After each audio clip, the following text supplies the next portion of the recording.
வணக்கம் மக்களே! நான் உங்கள் மதுரை செல்லூர் தங்கதுரை. இன்னைக்கு நம்ம என்ன பொதுவான விஷயம் பார்க்க போறோம்ன்னு கேட்டீங்கன்னா, மது நாட்டுக்கும் வீட்டுக்கும் கேடுன்னு சொல்றாங்க. ஆனா மது வீட்டுக்கு மட்டும் தான் கேடு. நாட்டுக்கு நல்ல வருமானத்த தந்துகிட்டு இருக்கு. அத தான் அரசு நல்லபடியா விரும்பிக்கிட்டு இருக்கு.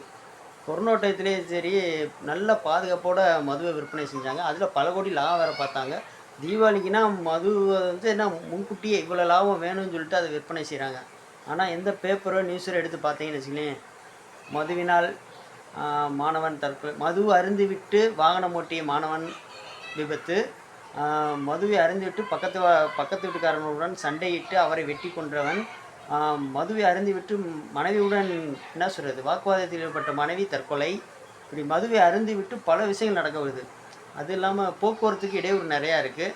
அந்த மதுனால ஏகப்பட்ட பிரச்சனை இருந்தாலும் கவர்மெண்ட் அதை விற்றுக்கிட்டு தான் இருக்காங்க. அதை தடை செய்ய மாட்றாங்க. ஆனால் நம்ம நினச்சா மதுவை ஒழிக்கலாம். எப்படின்னா நம்ம அதை வாங்கக்கூடாது. நம்ம உடல்நிலையை நம்ம தான் பார்க்கணும். நம்ம குடும்பத்தை நம்ம தான் பார்க்கணும். அரசாங்கம் வந்து பார்க்காது.